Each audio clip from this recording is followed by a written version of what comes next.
3, 2, 1. Immediately afterwards, a heavy dust. 3, 2, 1. Immediately afterwards, a heavy and dark cloud of ash started spreading toward the lake. It's been over 20 years since Chicago began to rewrite a chapter of its own story.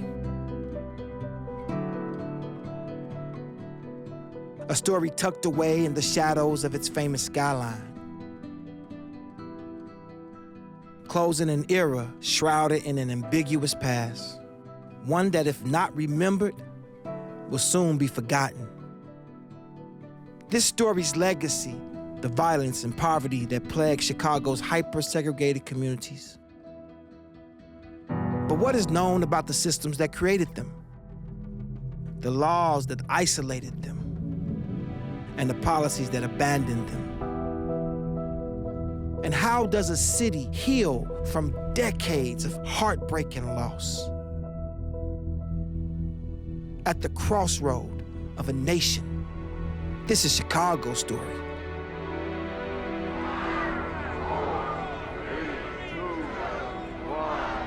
Whoa!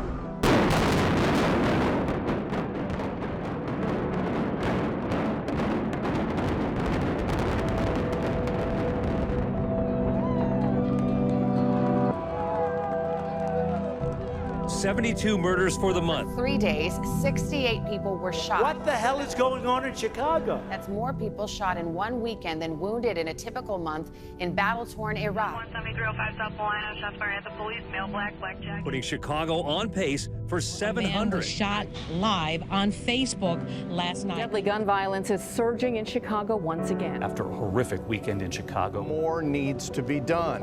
More than 3,000 people have been shot in Chicago.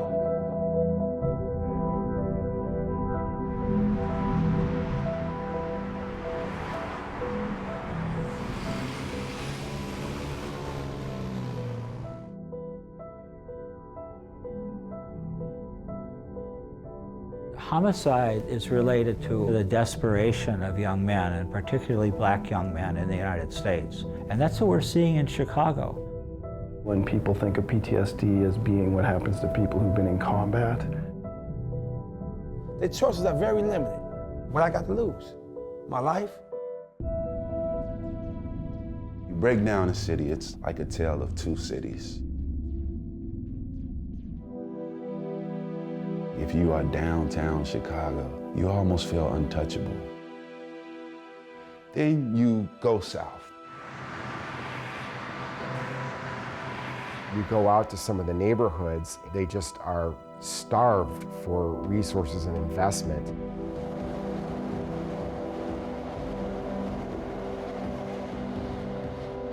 That's abandonment. That's just systematic destruction.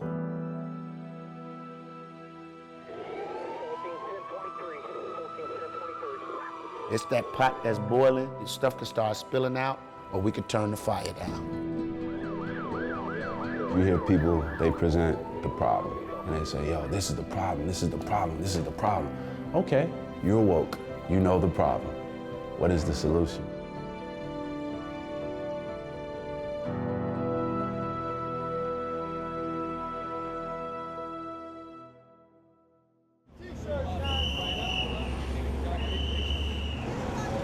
Get your presidential t-shirts, guys. Family of the United States of America. It's been over a decade since the world's eyes were unmistakably fixed on Grant Park in Chicago. The night the nation elected its first African-American president, Barack Obama. The pride of a city couldn't have been greater. Chicago felt together, in unison with a renewed optimism for the future. Especially me.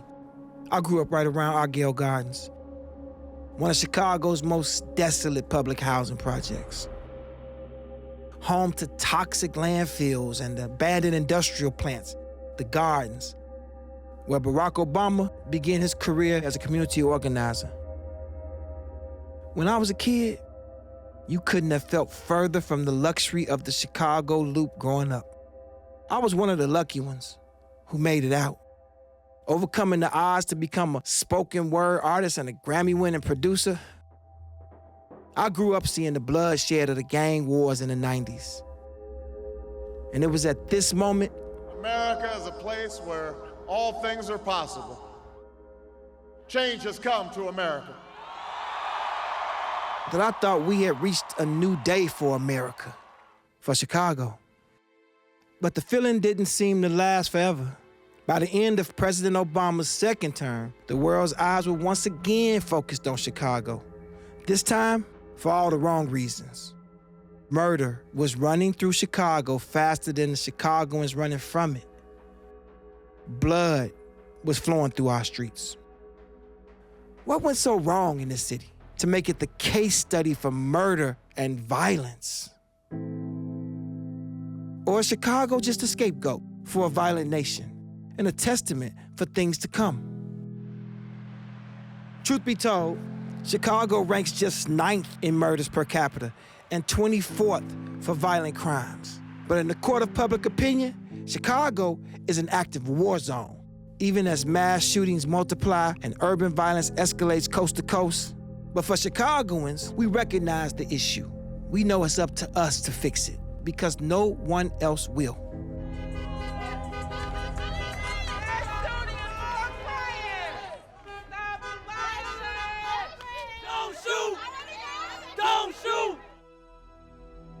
On Monday, we were told we were the deadliest month of August, deadliest month in 20 years. On Tuesday, we were told Chicago has more murders than New York and Los Angeles together. Saw pictures of people have been killed. One was my son. Right there with the red cap on? Yeah. The red shirt, that's my son. That's Jarvis, the one I told you about, so you know. It has happened again.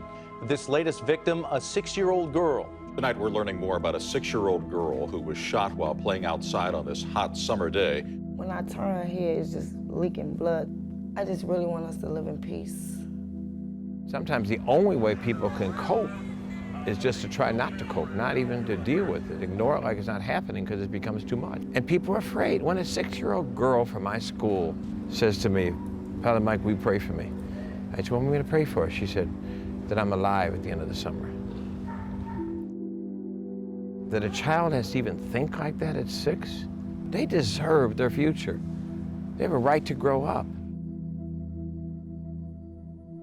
It's going back. Got a little afro right there. What do you want to be when you grow up? A doctor and police. Oh, so she's gonna have 2 jobs. She's gonna be a police officer and a doctor, huh? Yep. You're gonna be making people feel good and taking the crime off the streets at the same time. That's what I'm talking about, my baby. What's our phrase? What you want people to do? What you want these men to do outside? Put the guns down. Put the guns down. We gonna fight, shoot, and kill over blocks that have been abandoned and neglected. Some blocks that look like third world countries, and we're gonna fight over a block that other people don't give a damn about? How stupid is that? Instead of banding together and saying, we're going to be in the real fight and bring some economic development, bring some jobs, bring some hope, bring some possibility back to our community. You can't just say, stop the violence. Give me a job. Give me a way out. Give me an opportunity. This fight is in our hands. How did it end up like this? So violent. So hopeless for so many. To truly find the answers, we have to go back to the beginning.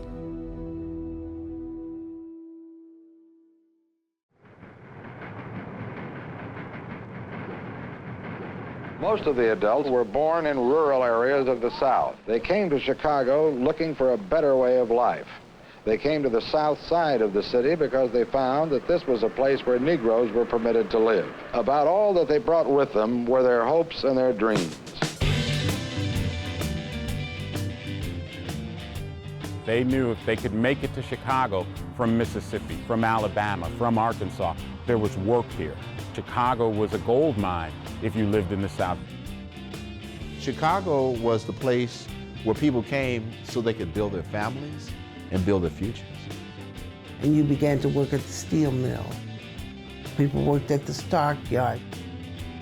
You could be an accountant in the North. You could work for an insurance company in the North.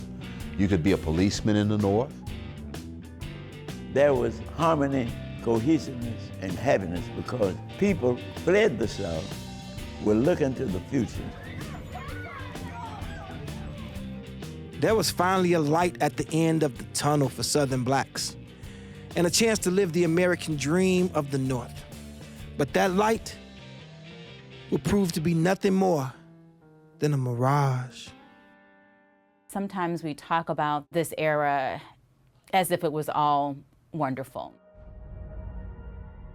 Segregation was part of the culture of the North. The hope I really had when I come here to do better. But after I got you and started away, it looked like to me I did worse. This is when the city of Chicago, with help from the private industry, real estate and banks, decided, well, we don't want black people living with white people.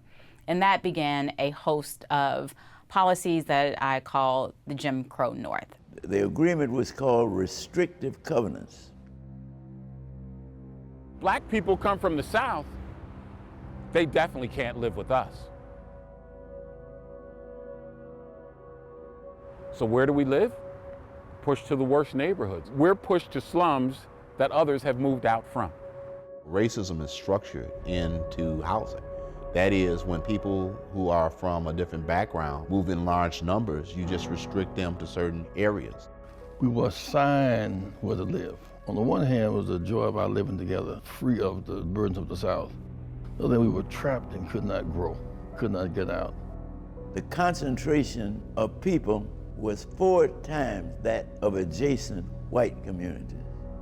The Black Belt, and gradually, block by block by block, The Black Belt just kept bursting by the seams because black people couldn't live anywhere else.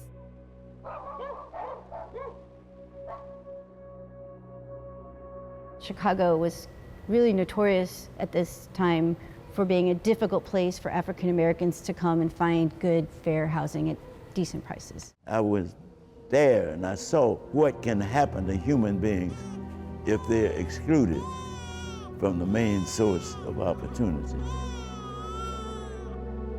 It couldn't get much worse, so if it did, I wouldn't be living at all.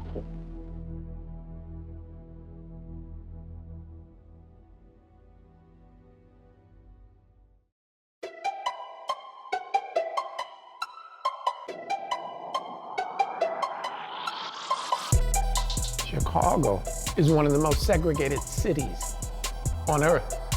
You're segregated by class as well as race. And so it's almost tribal. I find that people of all races seem to think that this is something that just naturally happened. Oh, well, I just live around people who are like me.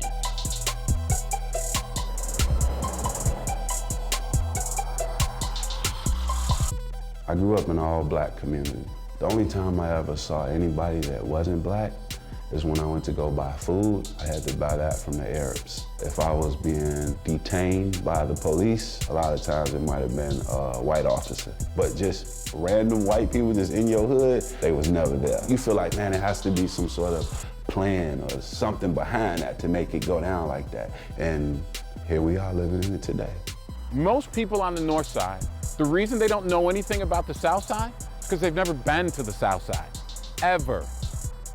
Ever. So it's easy to say, I don't worry about that. That's not in my backyard. You see what's happening on the news.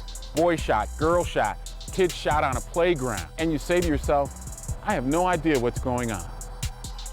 To truly understand the plight of Chicago into the city that you see today, we have to go back again to the city fathers who saw the blighted slums as eyesores instead of communities, and its residents as second-class citizens.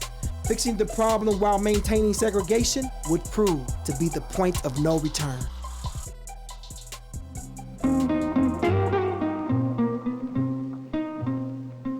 the endless plain is gone. We must build a new city on top of the old. Today we have, and have to have, a comprehensive plan for the city of Chicago, taking into account the needs of all the people to have a decent place to live. Public housing starts in the New Deal as a response to the poverty conditions and also slum conditions that existed in many cities. The idea was to clear the slums, build new housing, and this will make better citizens.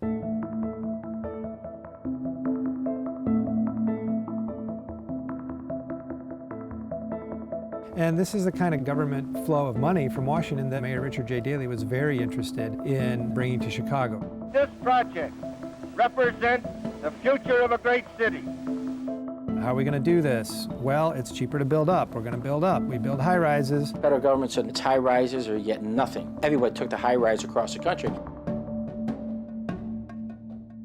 For most of us who are living in ghettos, and moving into the projects was a chance to get stabilized and then to move into the mainstream of American housing and American life.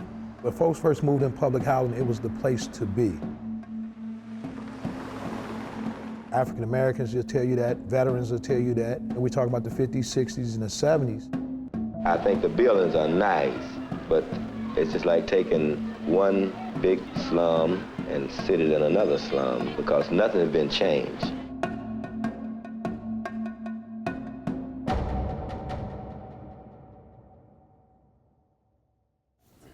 So yeah, let's try that again. You wanted it simpler.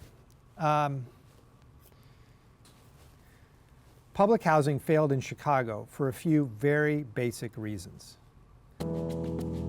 They went up in waves across the country. Partnerships between Washington and local housing authorities. The government would pay to build public housing, and a local entity would manage the day-to-day operations and plan the construction. In this case, the Chicago Housing Authority, CHA. Chicago's plan was more ambitious than any in the country. A total of 29 public housing communities would grow up across Chicago in just a few decades. A mix of row houses, mid-rises, and high-rise buildings were scattered. And then there were the monsters.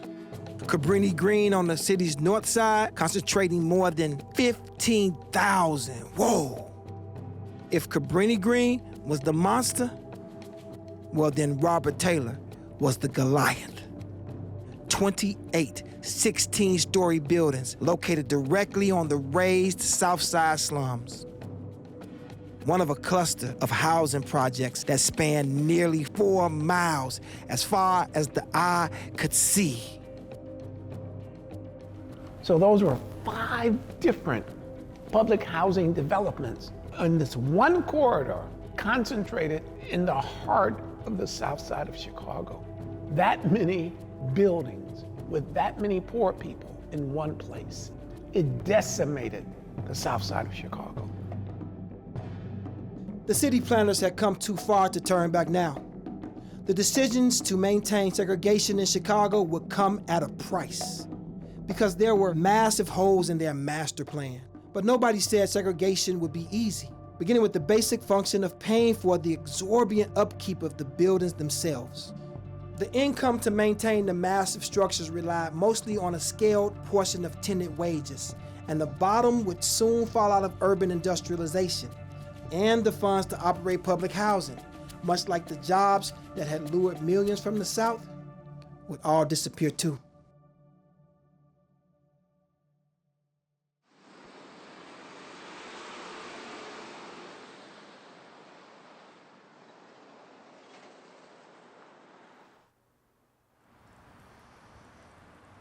This building is through. I'm 33 years old. I've been here 33 years. The heating systems, it's not working. Girl, this don't make no sense. I'd actually at least had some heat. Y'all seen the floods in the building, the water, the pipes, them busted and everything like that. When I moved into public housing, there was rigorous background checks. There were social workers who checked in on you. They no longer did any of that. They simply took people, threw them in. They said, if you want to live in public housing, come on, go in there.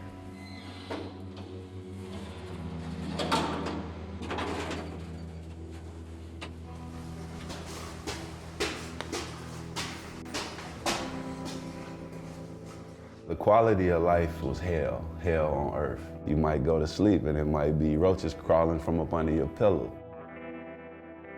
You may get on the elevator and the elevator smell like urine. You may be outside playing basketball, hooping, and somebody that you just passed the ball to might get shot in the head.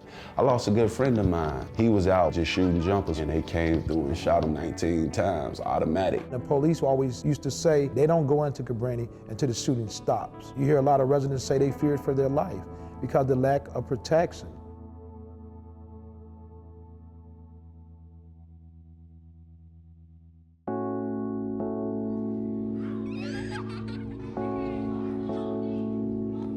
Planners made a choice to build housing for large families, families with 5, 6, 7 children. Originally, there were 7 persons to every unit. When you couple that with female-headed families and average incomes of $5,000, they didn't think about how many kids they were putting in a building versus the number of adults. People who were concerned about their children playing were up 16 floors, while their children were 16 floors away. All of a sudden, the children are now creating their own rules for living without the connection to their mothers, their fathers, their uncles, their grandparents. If you could imagine a 16-story building pouring out children, and then the children deciding what they wanted to do, what was good, whether or not they wanted to fight, whether or not they wanted to steal. You have to put all of this shift in public housing at the feet of public policy. The government would not pay for a child who had a father living with that child. Fathers of some children in this building found their families could be helped by the welfare department, but only if they left home or died.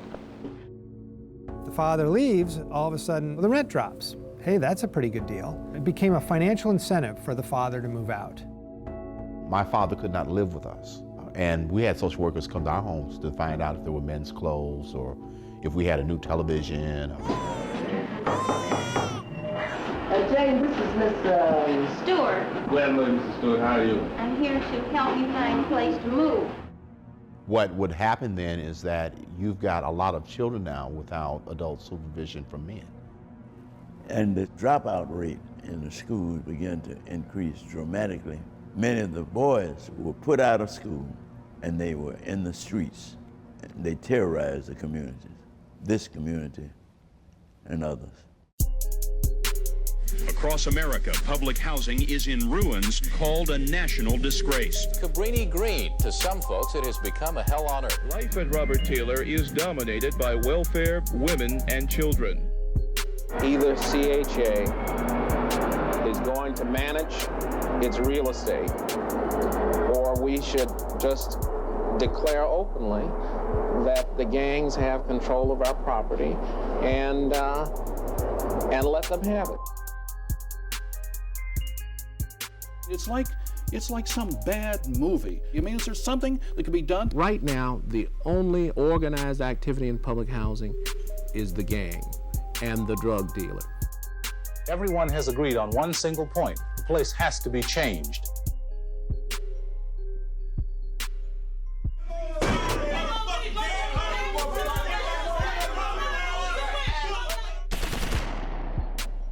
Well, you see, it's poverty-stricken. Basically, you need a lot of jobs over here.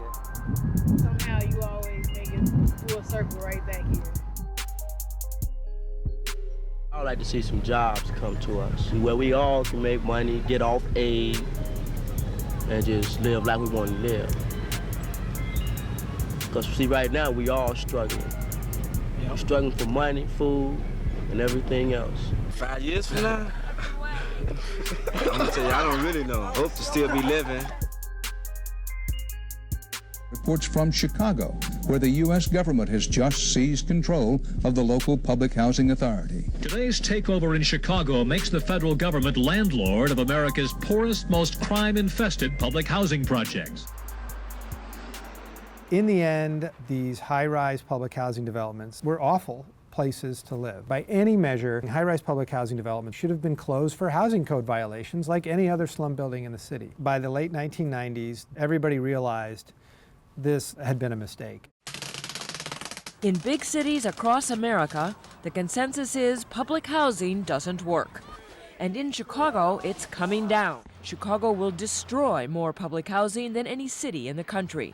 The debate over what should replace them and who should live there has been fierce.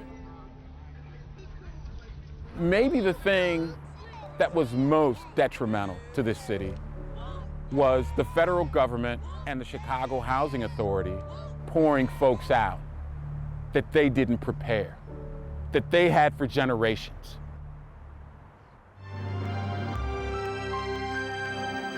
Hundreds of gunshots are reported, more than a dozen killings in one weekend. Many of the victims are teenagers. New gang wars are breaking out in Chicago, and as the homicide rate is at a near record high. Frustration over conditions in Chicago Housing Authority developments has reached a new high in Chicago. Go, get out of here. An upsurge in violence and the debate over how to combat it brought the Secretary of Housing to Chicago. After indicting Robert Taylor Holmes, he called conditions deplorable. American women and children are living in a setting that is violent and demeaning and fearsome and introduces their children to a world without hope. What those conditions meant, said the mayor, is that public housing in Chicago has failed. The bottom line is that high-rise public housing does not work. Isolating, as pointed out, low-income people in 10 or 20-story concrete boxes has failed. So CHA Chairman Vince Lane pressed Cisneros for a loan of $1 billion to do what Lane says may be the only thing left to do. Totally change public housing as we now know it. There's a failure of the city, a failure of the Housing Authority, a failure of the federal government in Washington to allow conditions to spiral down to that level. Once you withdrew maintenance, it was only a matter of time.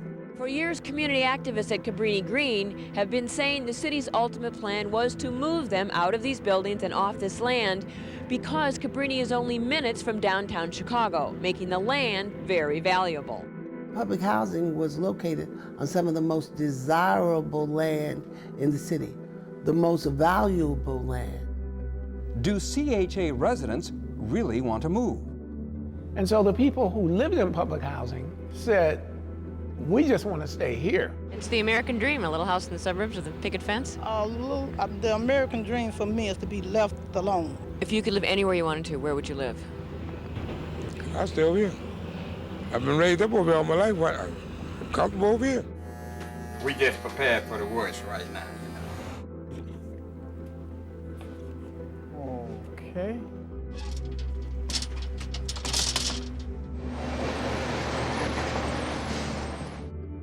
And it went down fast. Cities had erased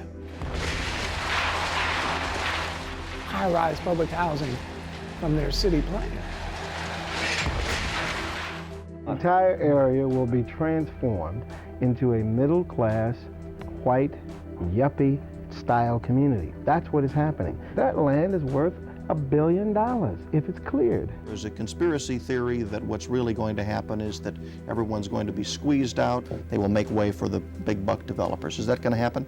No, it won't happen. And I'm committed to make sure that public housing residents are not displaced from their communities. It's very difficult to maintain peace and tranquility in the midst of confusion.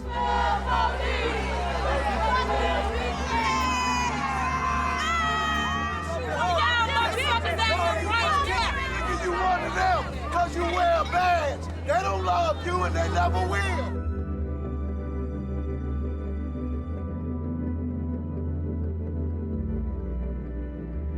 If we leave here, where are we going to go? If we leave here, where are we going to live? There were 30,000 families living in public housing. Where were people going to go? Was there going to be a revolt? Could this be pulled off? My primary concern is where's the next generation going to live? You think they're thinking about the American dream? What is the American dream these days? The infamous era of high-rise public housing in Chicago and most of the country was over. A testament to public policy gone wrong. a failure on all levels of government. The design was flawed, the vision was short-sighted, the empathy was lost. But the root motivation of these massive warehouses for the poor was much more sinister.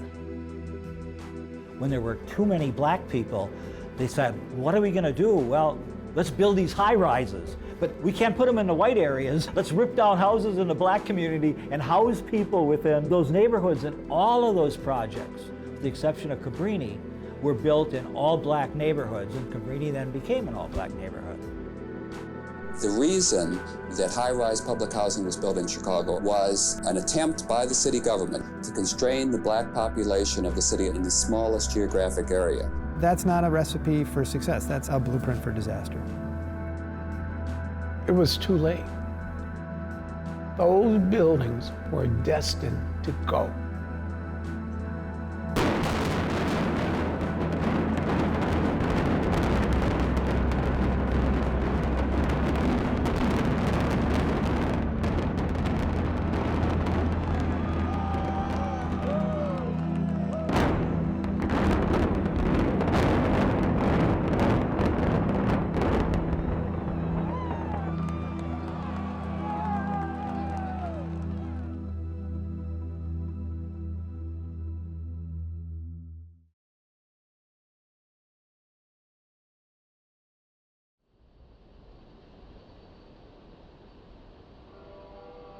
It's now been 2 decades since the first brick fell from the mortar of Chicago public housing. What followed was known as the Plan for Transformation.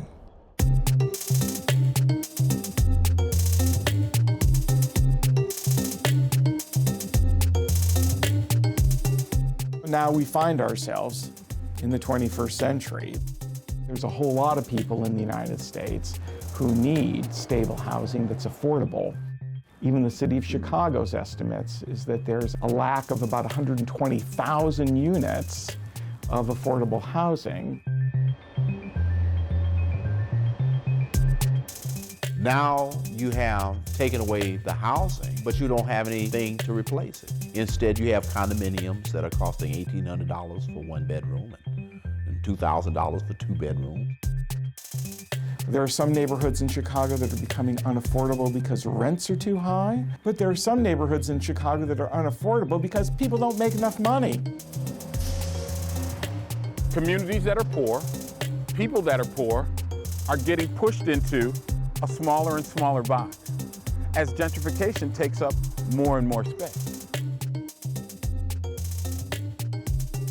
And we sort of gave up on conventional public housing. We decided that a whole lot of public purposes should be privatized, infusing it with incentivizing the profit motive. In the public housing realm, we decided to turn it over to private developers. So the Section 8 programs came into existence. Tenants have vouchers where they can take those vouchers and have the rental assistants follow them to whatever landlord in whatever building they live in, which is an experiment.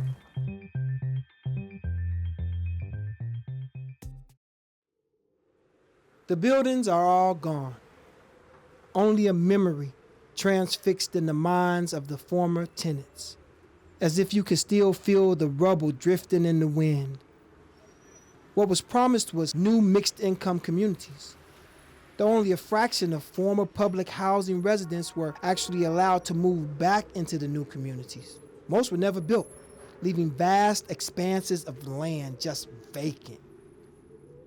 A lot of places have not even started construction yet. They've still have been empty for more than a decade. That was the centerpiece of the Plan for Transformation. Overall, where did people go? That's the big question. Life has a way of just moving on.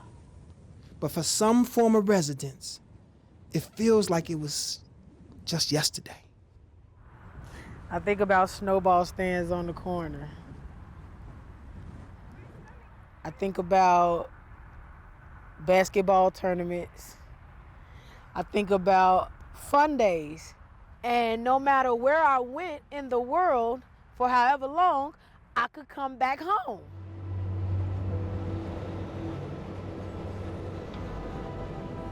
It's heartbreaking. A lot of us are running around lost, trying to figure out who we are and where we come from, because we can't take our kids and be like, that's where you come from. The building I was brought to from the hospital is the one over there on the other side of the park. Like, you can see it. Can you see it?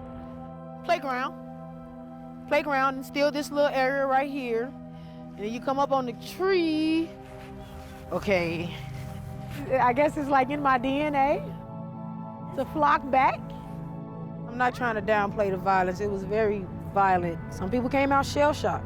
PTSD and all of that. This was a war zone. But at the same time, it was a paradise.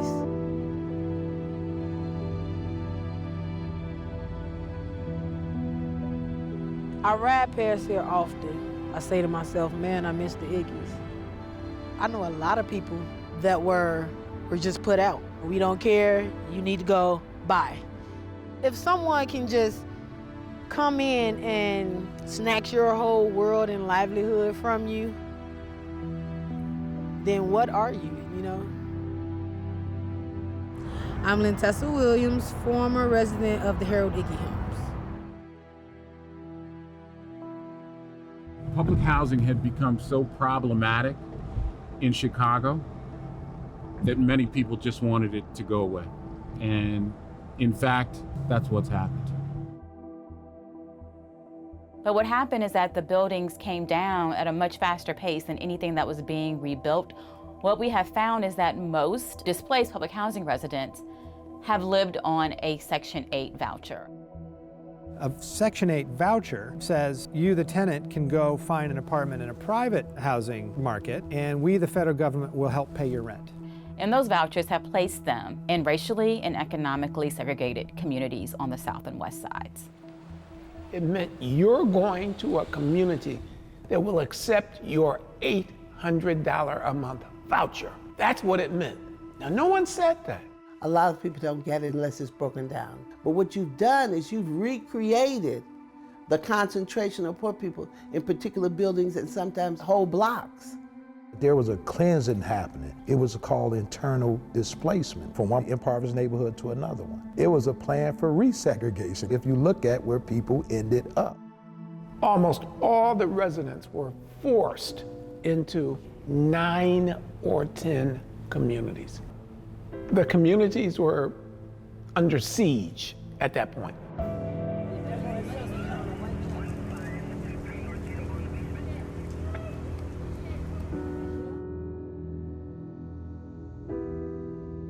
These young guys, right? He's 15 years old.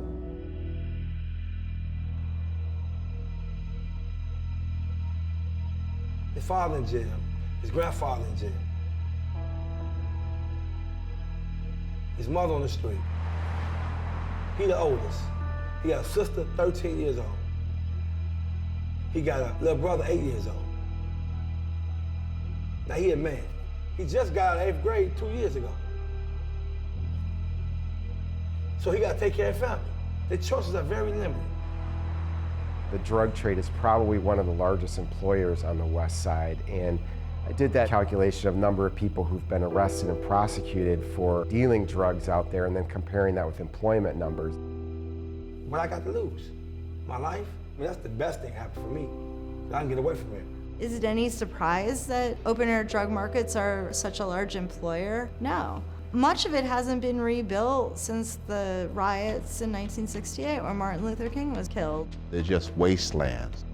We from the gutterest parts of the city, from the most impoverished parts of the city, so you can't put that on no job resume. We can't say, oh yeah, I trapped the block for 10 years and this is why you should hire me. The only thing that's left to do is to hustle, sell a drug, sell a bag. Drug commerce in Chicago is a very violent business, and it's settled not with writs and subpoenas, it's settled with guns. I think the murders in Chicago are mostly due to the drug trades in Chicago. Just came from a funeral, man, and it wasn't good. Wasn't nothing good about it at all. It's like I'm almost immune to it a little bit, but then it make you think about like how your funeral gonna be, what's gonna happen when you die.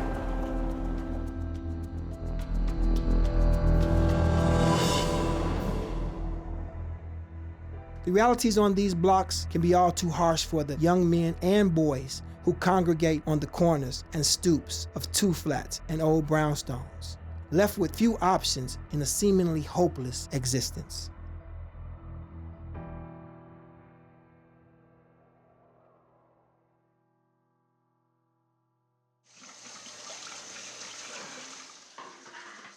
You have to take the time to really find a community that will accept you as a Section 8 recipient with a voucher. I ended up down here at Garfield Park.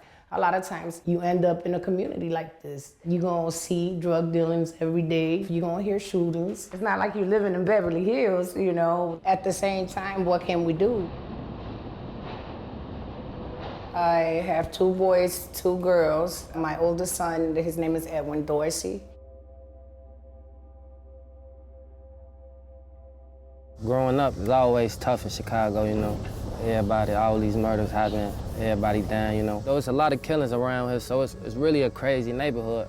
Kids getting shot every day, so you get accustomed to it, you know. Any altercation could pop off. It could start from something little, then escalate to so big, and then all kids think in their mind is, go get a gun, you know?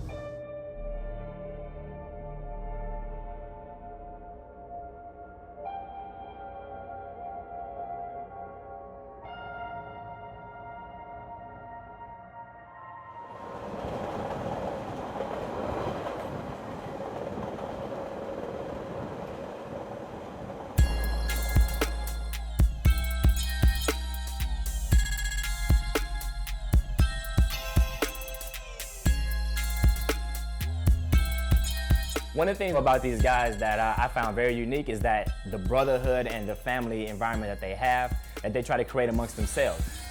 They got 1 or 2 houses that they can take all the guys in, and they kind of all chip in together, where they all kind of put their money together. They're like, we're all that we have. Absolutely, I worry. I mean, it's a chance that they take every time they go outside. We living in a really bad environment where we just need to really change our ways. Some kids may turn to the streets, you know, try to hustle. Yeah, the money fast, but it's always gonna find a way to catch up with you. You don't know that your enemy right around the corner watching you from the whole situation. You don't know that the police watching too. It's always different circumstances, you know, so keep your head up. Always just second think everything. You gotta watch your back every day. It's the most dangerous job in America.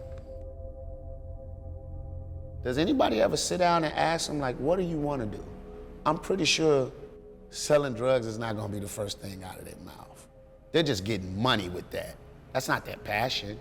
Somebody's gotta be there to say, hey, you can do this. Let me show you this over here. And then you gotta wanna do it. You gotta wanna do it. He has a lot of potential in a job or something opposed to just selling drugs out here and just being caught up in, you know, in this vicious, nasty world that we're living in. They love money too much and don't know how to let it come to him instead of him gotta go and get it all the time. He think I'm always trying to be his mama when really I'm just being his girlfriend. He don't wanna listen. Each time I tell him, he get in trouble right after I had to tell him. I got a son. I just want to provide from him, so it was just always hard. It's just getting your mind focused. Got to keep your mind straight and what you want to do in life. If you think you could do it, you probably could do it. Is it tough to live in the city right now? Yeah, it is. It's tough. And when King get older, I'm trying to move out before he get 5. Move out of Chicago, out of Illinois, period. Too many people getting taken out this world for no reason.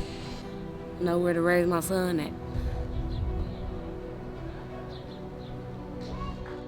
You don't want to just wake up to hearing your best friend getting shot on the news, you know? You don't want to wake up to that every day. Have you had friends get killed? Yeah, one of my friends, yeah, recent, just about a month ago.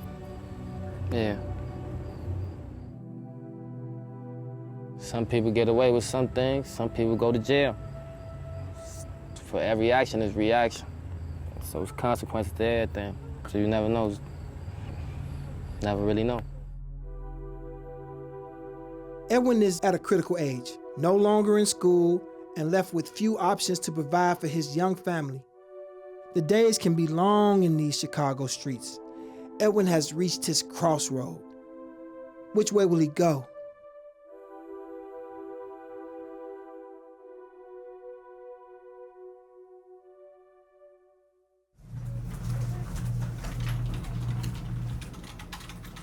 I've seen a variety of reasons as to why some kids turn to the streets to sell drugs. It can be as simple as feeding themselves. When you're 14, 15 years old, it's hard to get a job, so this tends to be the fastest, easiest way to get money. A lot of times it's the younger guys who are the ones selling the drugs on the street because the consequences are lower for juveniles. A lot changes when you're convicted of a felony. We call these, I guess, in the legal world, the collateral consequences of felony conviction. 7393, boy. It's really hard to see one of my 17-year-olds get arrested as a young 18-year-old and seeing how their lives have changed and how great the consequences can be for adult cases. I met Edwin about a year ago in custody at the Juvenile Temporary Detention Center. He was really at risk the whole time of being committed to the Illinois Department of Juvenile Justice. We always try to prevent incarceration. Unfortunately, it didn't work out. The judge in Edwin's situation was unwilling to give him that third or fourth chance, basically. Edwin was charged with possession with the intent to distribute narcotics and sentenced to 6 months in a juvenile detention center. He now faces an all too common reality. As a black man in America, there's nearly an 80% chance that he will return to prison within 5 years after being involved in the federal justice system. It feels good to be back. You're happy to be out, running these streets.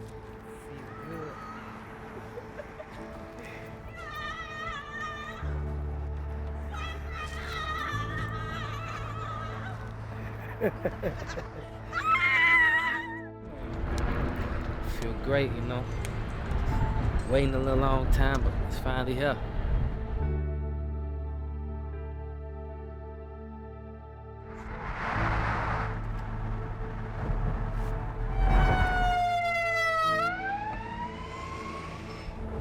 You wanna see the baby?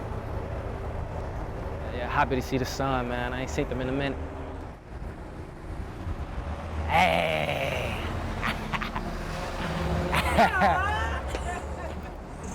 Hello, man. You miss Daddy? Hey. You miss your daddy? Daddy miss you. You wanna go to the store? He's an adult now, so he gotta carry and conduct himself as an adult. I mean, he gotta be a role model to his son at the end of the day. I can't be. My son was guilty of the crimes that he committed. He did his time. I won't judge him. That's part of the past. I strongly believe you gotta stand behind your children. Just don't turn your back on them, you know, before it's too late. Unfortunately, these younger guys are the ones that are losing their lives. I just want him to take the time, become a father the way that he's supposed to be towards his son, and just become a respectful man in society. I seen it happen many times. Somebody just come home out of jail, been gone for a couple months or so, come out. It's the circumstances they still in, you know, they still around the same place with the bad negativity, so kinda drags them back into it, you know. They don't got that many opportunities, they got felonies on their background, so trying to do something productive, but end up, you know, going back towards down the wrong road.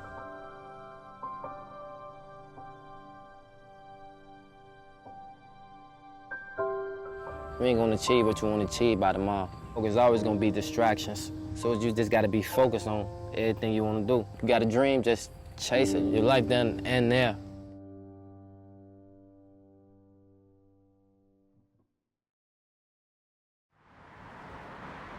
We're working with guys aged 17 to 25. Guys who've been on the street, dropped out of high school, maybe didn't even finish 8th grade. The ones who have records, the ones who nobody wanted. Every other program kicked them out. These are the ones that we're going after because these are the ones that are causing the most ruckus. Our objective is high school diploma, no new cases, clean drops, a marketable skill. In other words, a new identity. They didn't come to us with 5 minutes worth of trauma. They come to us with 18, 21, 25 years worth of trauma. And they've navigated that trauma the best way they could figure out. So our desire is to say, yo, you count. We see you, you're significant. We really want them to kind of get unplugged from the streets, and we want to be able to have them get plugged in with a life coach and kind of start to work on doing something different with their life. I tell them when we first talk to them, you suck as a criminal.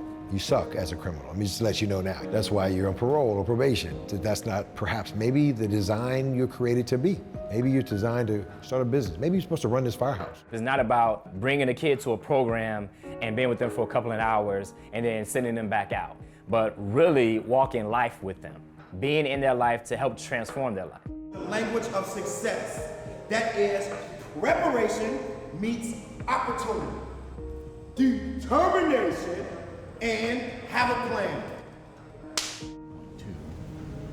You can kind of have an approach of that these guys have had all these hard times in the past. What I've found is that the guys have an incredible hunger to get ahead. I've seen guys go through drug treatment programs and then get union jobs. I've seen guys get their high school diploma at an age when they thought that was completely beyond them and it was never going to happen for them. It's just an incredible experience when you get to be part of a guy doing something for themselves.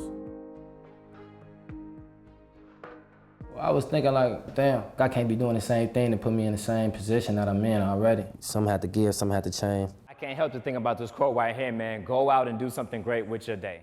Came across this program, and then that was looking bright for me. We believe in you, man. That's what we want you to do. We want you to succeed in whatever you want to do, all right? Go out, man, and do something great with your day. Just like to learn new things, trying to, just learning new things, learning new ways, and just applying them to the real world. There's a lot of stuff that people out here need, such as job training, getting my education through the programs, helps you deal with emotional stress, therapy. Very much thankful. It's a blessing, you know. Decent blessing, yeah. Can't complain. You know, the guys say to us, you guys are the only men who are with us who don't want nothing from us. Nobody believes that anybody gives a fuck about them, so I'm gonna do what I'm gonna do. Because I walked right by you and you knew I needed some help and you didn't do anything. You saw a situation and you didn't come through. The community is tired. I mean, we got elders who say, I stay in my house in the summertime. I am not coming outside, because guys are shooting up and down the block, not with some BB guns, with some AK-47s, 50-round clips. So I'm not coming outside. I'm not gonna be the village. We believe in journeying with you. We're gonna journey with you. We'll love you until you can love yourself. You now begin to wear down what was done in the village to you, with the school, with the teacher, with family, with the police. There's a small number of guys who are actually keeping up the drama, is actually keeping up the violence. And if we can tap into those guys and show them other options and really help them, that's gonna begin to turn the relationship and begin to change the dynamics of how this young man thinks and how he views life. If you got up and went to the lakefront and watched the sun come up, now the day is yours.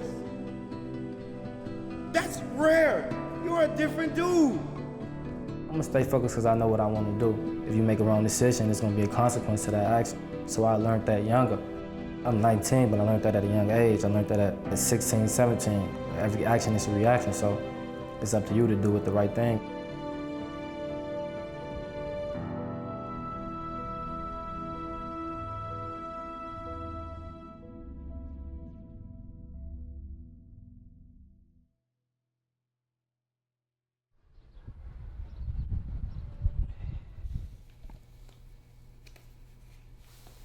I was really supposed to graduate last year, but I made it this year. As long as I get that diploma, and it's something that nobody can never take away from me, so happy that I'm getting it.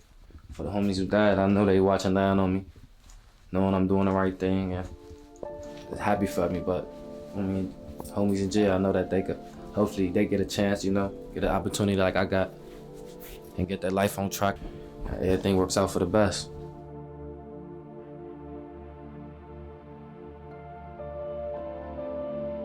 This drug dealing life, the consequences will be either you end up in jail or you'll be dead. And it's sad because these are young kids that are dying. But then again, I'm thankful because you gotta go through something in order to come out. And my son has went through a whole lot, and he's finally coming out of it.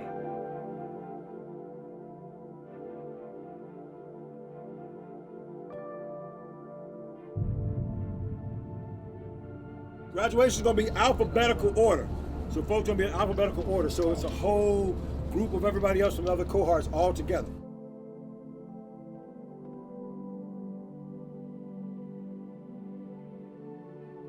Graduation. Felt successful at that moment, being able to give my mama something that a lot of my family members didn't have. Very proud of myself, very proud. It's my pleasure to welcome you to the Chicago Bred second graduation. Make some noise!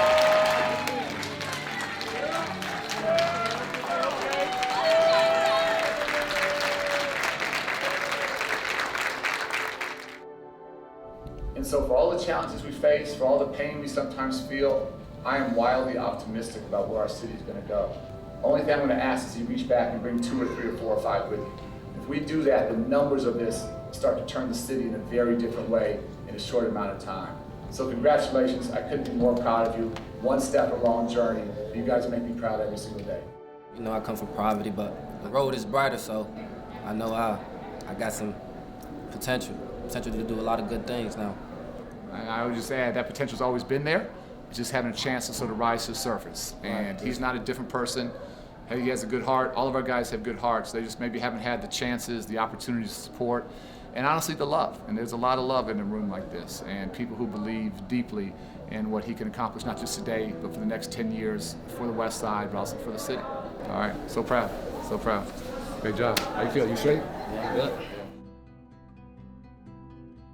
Edwin Dorsey.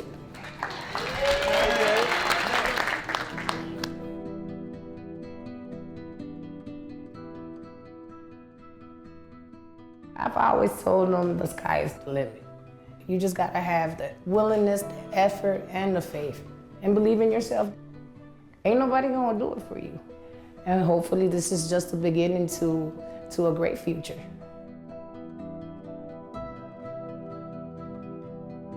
It's rooms like this that have led the way in reducing Chicago's spiraling murder rate in recent years, with investment into the communities that need it most, by leaders within these communities. But more needs to be done to combat Chicago's stark poverty and violence epidemic. Edwin's story embodies the struggle for so many young black men in Chicago, and cities across America today, at the crossroad of success and failure, life and death.